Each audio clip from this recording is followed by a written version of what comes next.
Hi, I'm Kristi Davis, MetroTex Forms and Contracts. Today I have Charles Kramer joining us, the co-chair of the Broker Lawyer Committee, of Counsel for Republic Title, and a practicing attorney to discuss tips and tricks on the TREC revised contracts that will be mandatory as of April 1, 2021. Hi, we're here today talking about our revised contracts that go into mandatory effect April 1. And we've got Charles Kramer here with us today talking about the earnest money and termination option. Charles, let's go into this because this certainly affects lots and lots of changes and some anxiety from some of our members. Well, yes, change is always hard to process. This is a huge change. This might be the biggest change that I remember to the contract since we left the famous property condition addendum and went to an option period, which is now seems so normal, but people don't realize that was an earth-shaking change in residential. All we are essentially doing in this new paragraph 5 is, one, we are merging the option paragraph, which was in paragraph 23, into the earnest money paragraph, so it's much longer. And two, we are changing the recipient of the option fee from the seller or the listing broker to the title company. And it's a change that has been requested repeatedly. There were, I would say, in terms of response of the public and consumers, it was 95% to 5%. There was a very small and somewhat vocal minority that said, this is not good for the industry. But most people said, thank God, this is great. I really think the title company should handle this option fee, and we're going to. So the title industry is going to start handling it instead of the seller.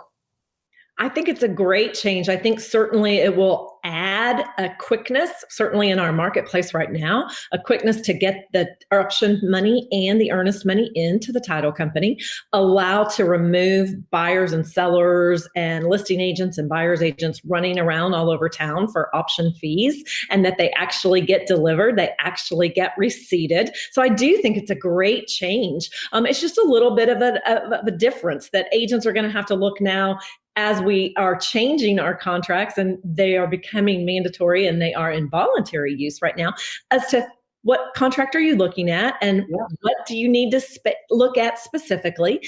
One thing that I would like to note too is, so let's say that the check or the wire funds is not accurate to cover both the earnest money and the option. What does that look like, and how will the title company look at that? Okay, so let's talk about what the contracts say on that. The first thing to remember and know is that the contract's very flexible. So it allows the option fee and the earnest money to be combined in a single payment. Or if you just prefer the old-fashioned earnest money option fee, you could deliver two sums of money separately to the title company. I think and I hope that most agents are going to start aggregating this in a single check. We're not quite there as an industry and accepting Venmo or other vehicles, so we're still using basically personal checks for earnest money. So I think if you have a deal with a $5,000 earnest money deposit and a $500 option fee, then what I think and hope you will see is a buyer's agent delivering a check for $5,500 payable to the title company. So you got full earnest money and full option fee. If, for example, there's a mistake made, let's say that we have our $5,500 total due and the agent or the buyer forgets and there's some error made and they bring $5,000 to the title company. First of all, the title company is not going to refuse that money. They want business. So I've often told people the title company will receive a banana if you bring it to them. They will take any business they can get. So they're going to thank you for the money, thank you, and then they're going to look at the contract and they're going to notice something, and hopefully the title company will alert the buyer's agent to this deficiency. The contract says that any deficient amounts, all monies are applied to the option fee first. So in the case of $5,500 owed, $500 option, $5,000 earnest money, if you bring us a check for $5,000, what you have there is you have a fully paid $500 option and you have a deficient $4,500 earnest money deposit. And then that triggers the same remedies that we have in our existing contracts. The seller can terminate the contract if the buyer doesn't get that additional missing earnest money to the title company within 3 days. So that is a consequence people need to be aware of. They need to pay attention to this, but I think if you look at both numbers and you put them in one check and you deliver it to the title company, you can avoid a lot of problems. Absolutely. Absolutely. Thank you so much in that regard. Would you like to share anything else in regards to what you think is important for our members to understand about this paragraph? I would like, so the big thing to remember in the old days, in the current days, the way we currently set up, option fees are delivered to sellers or their representatives, listing brokers, at all times of the day, on Saturdays, on Sundays. There's no limit. And so, but if you look at your current contract, you have 3 days to get that option fee to the seller. Well, that same 3 days now applies with the new recipient of the option fee. So you have the same 3-day period to get the earnest money and the title company. That's why combining it in a single check makes sense. So remember, you've now got 3 days to get that option fee and earnest money to the title company. But the difference is, now that the option fee is being delivered to a business, that it has that clause. You remember the clause on the earnest money that says if the third day to deliver the earnest money falls on a Saturday, Sunday, or legal holiday, that third day is pushed to the first day that is not a Saturday, Sunday, or legal holiday. Well, now that rule applies to the option fee also. So 3 days. And so if that third day to deliver the option and the earnest money falls on a Saturday, it's pushed to the Monday. And that's the deadline to get it in there.